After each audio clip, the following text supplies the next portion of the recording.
Not faster.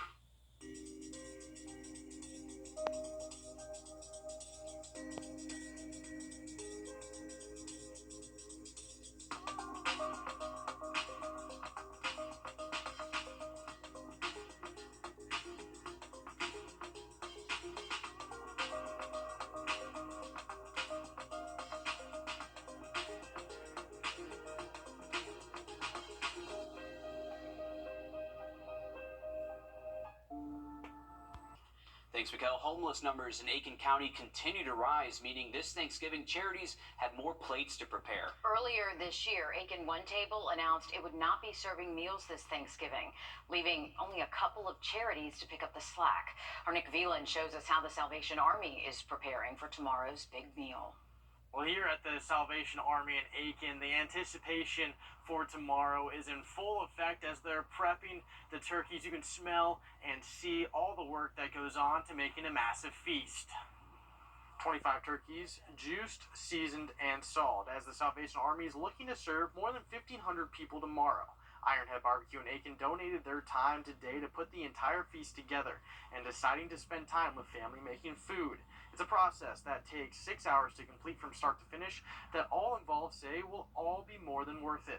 What we're doing to serve the community, and when they say yes, send me, I'll go. You know, it just warms the heart, and it just really, Thanksgiving is kind of like our doorway into the holiday season. We love to cook, and we love Thanksgiving. I mean, it's like one of the best holidays of the year, right? So, you know, I think for us, it's about coming out here, having fun, teaching these kids something, hanging out with friends, and giving back. So yeah, it's we just love to cook. We love it. And coming up all new on News 12 at 6 o'clock, I'll have more on the prep work in Aiken for tomorrow's feast and overall the state of need in the Aiken community. All right, thanks for that, Nick.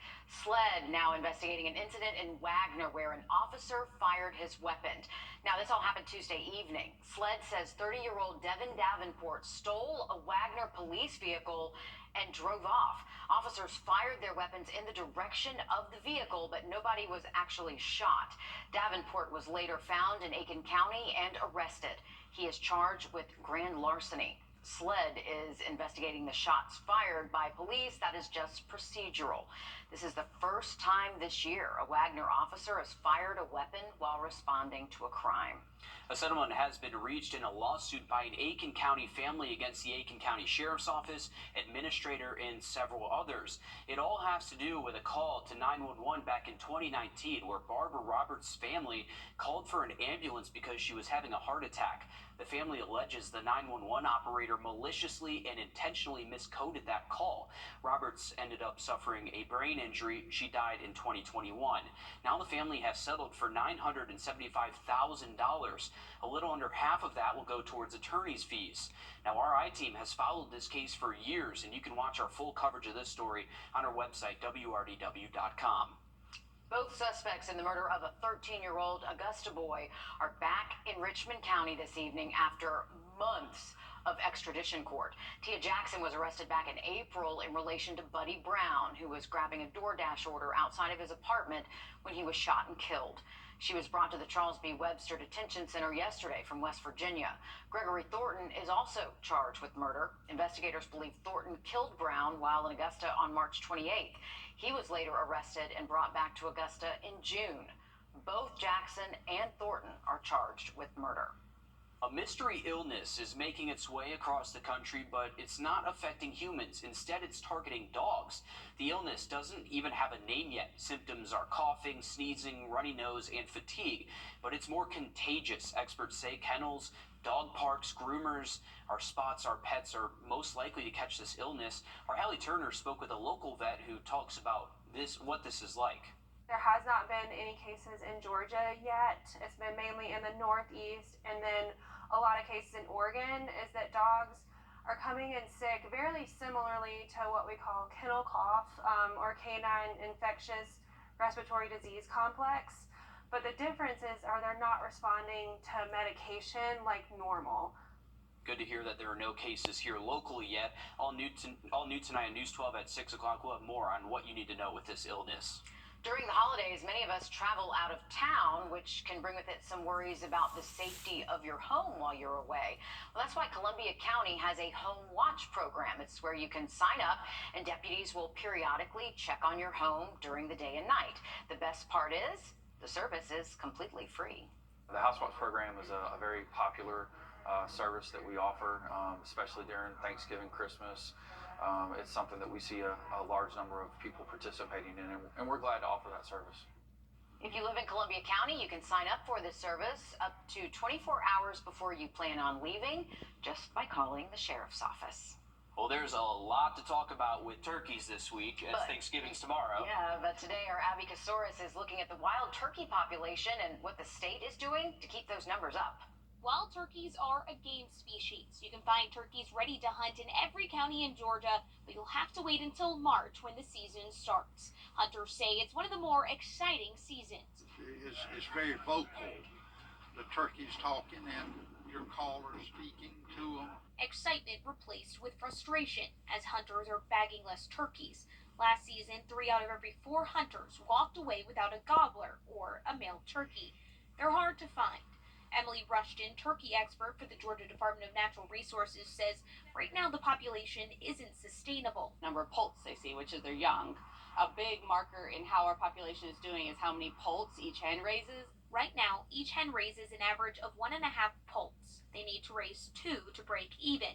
Reproduction, hunting pressure, and loss of habitat all contributing to the declining number of turkeys. Turkeys are the only game bird hunted during their mating season. 2 years ago, Georgia pushed back the date to give the birds more time to mate. Want to know, what have we seen? Is it working? And I tell them that's something that is going to take a few years for us to see. This is one of the dozens of wildlife management areas in the state.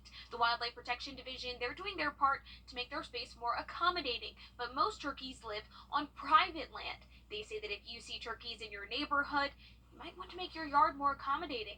They might even lay their eggs there. In Covington, I'm Abby Kasoris. Live at 5, you're taking a live look over at Evans Town Center Park. If you have family in town for Thanksgiving and you want to check out some holiday decorations, this is certainly a great place to do it. Great weather for it, too. Everything is lit besides the main 50-foot tree, which will be lit on December 3rd. Evans on Ice is also there for some ice skating to really get into that holiday spirit. I know things should be cooling down a bit. I'm pretty sure that they're open this week, right? Yes. Okay, they are open this week. So it's a good opportunity to get out there with the family. Well, and it's also nice that we get to ice skate outside and we don't have to have temperatures below freezing to do it. Absolutely. It's just roller coaster of weather we've Southern been getting ice to. skating is a good idea. It's an experience. It is. Absolutely. Switching gears here, this just in live at 5. The governor of New York now says there is no indication that an explosion at Rainbow Bridge at the U.S.-Canada border was a terrorist attack. Priceless moments in airports across the country this week as families reunite for the holidays. We'll show you some of those special moments happening right here in Georgia. Coming up. Mikhail? And winds stay elevated for tonight. Those winds do calm down by tomorrow, though, in a much improved forecast after a chilly start for Thanksgiving. We'll talk about all that coming up next. I'm grateful for all the sweet chances my parents have given me and having fun. Time and temp. Towards Tuesday and Wednesday. All right, thanks, Mikhail. Holiday travel as well underway now with thousands of flights, all bringing families together for the holidays. And whether it's been a few months since you've seen family or you're meeting them for the first time, it's always special. Joshua Skinner shows us some of those special moments from the world's busiest airport. It is officially the busiest travel time of the year. A perfect recipe for disaster. Actually, it's been surprisingly easy. Well, that was unexpected. And it can be easy to forget that somewhere between the gate and baggage claim, there's a whole lot of love. So my grandson is coming in from Texas, and it's his first time. He's 6 months.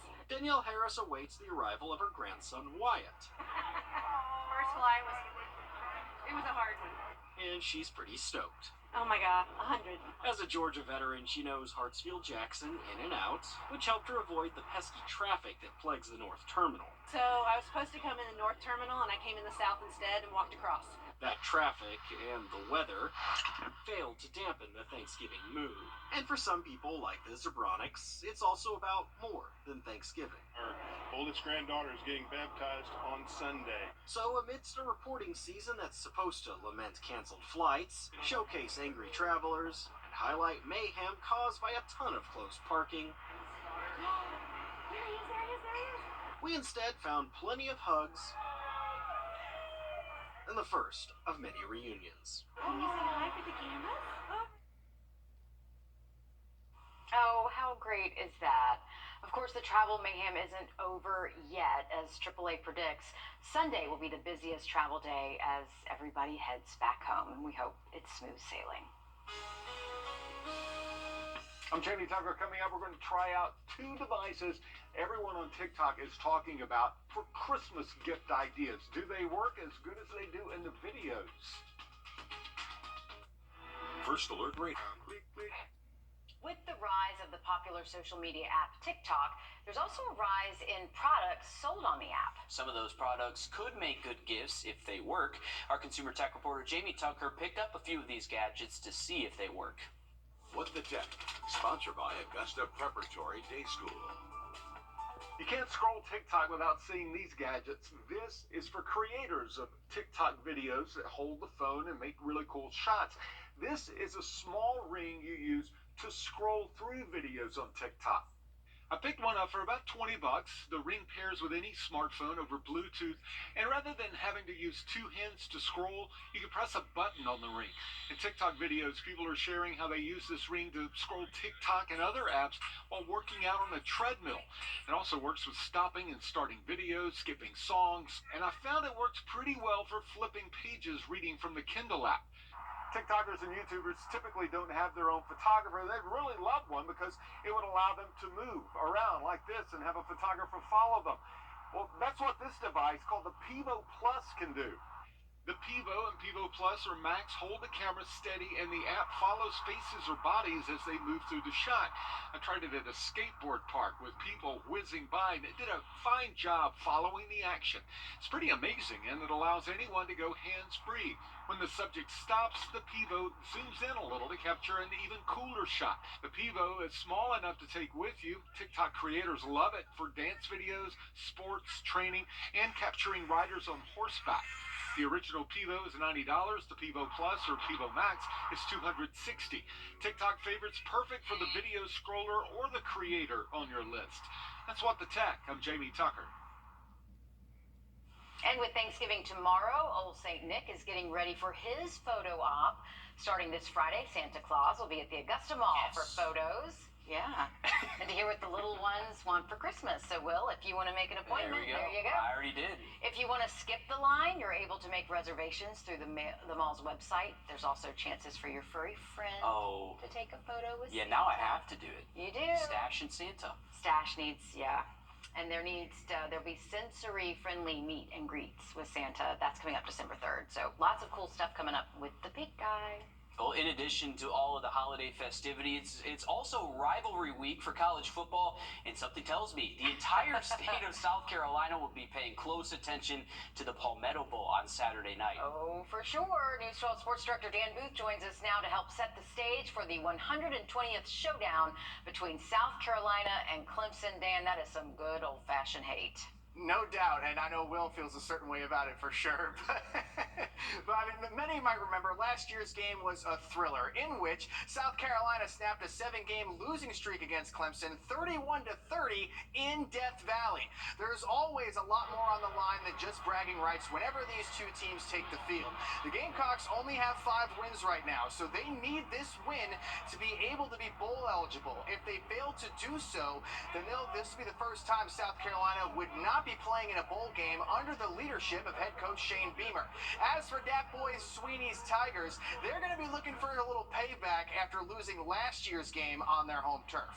It's always juiced up regardless of what the ramifications are. I mean, it's always a big deal every single year. I mean, really is. I mean, you want to win this game, whether you're 0-12, 0-11, or 11-0. You know, you want to win the game. It's emotional for both teams, but to me on Saturday, the team that wins is not going to be the team that dislikes the other team more. It's going to be the team that plays the best and coaches the best, you know. So really focus on, you know, doing your job and doing it at a high level, and you know it's an emotional game, but you can't get out there and lose your mind.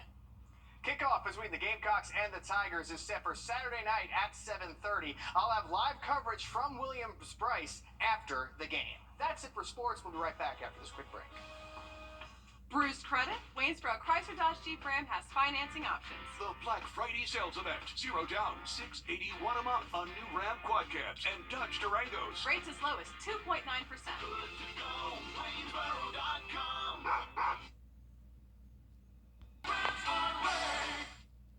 Big city selection with hometown prices. Only in Waynesboro, where every... Big city selection with hometown prices. Only in Waynesboro, where every pre-owned Transmart USA. Black Friday savings start Thanksgiving Day at 4 p.m. Shop a huge selection of holiday gifts and upgrade your appliances. This Whirlpool top-load washer is only $349.99. Or this Frigidaire French door refrigerator is now a low $999.99. You can even take it home today. Stores open Thanksgiving Day at 4 p.m.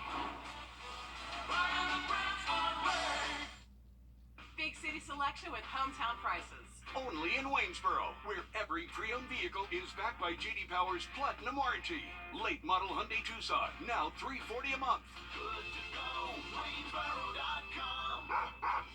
Well, just a reminder, we are still looking at some traffic slow moving along Interstate 20 eastbound heading into South Carolina from Georgia, so avoid that if you have any travel plans for this evening. Still breezy outside right now. We're seeing occasional gusts around 20 here in Augusta, currently at about 21, and in between Milledgeville and Swainsboro, all those western cities reporting those gusts right at about 21 miles per hour as well. It's going to be a chilly start for Thanksgiving in the upper 30s and low 40s, so definitely get ready for that heading into tomorrow. The next 3 days, we are going to see a mixture of clouds and sun. The potential maybe for a stray rain shower as we head towards your day on Friday, but most of us should stay nice and dry as we continue towards Saturday. Conditions also stay dry, but on the cooler side, those temperatures around 60 for the weekend. As we head towards next week, we'll also see temperatures falling towards the 50s by next Tuesday and Wednesday, and those mornings in the 30s as well.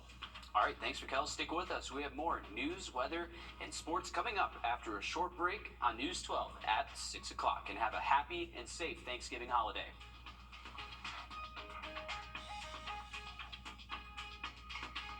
Introducing the first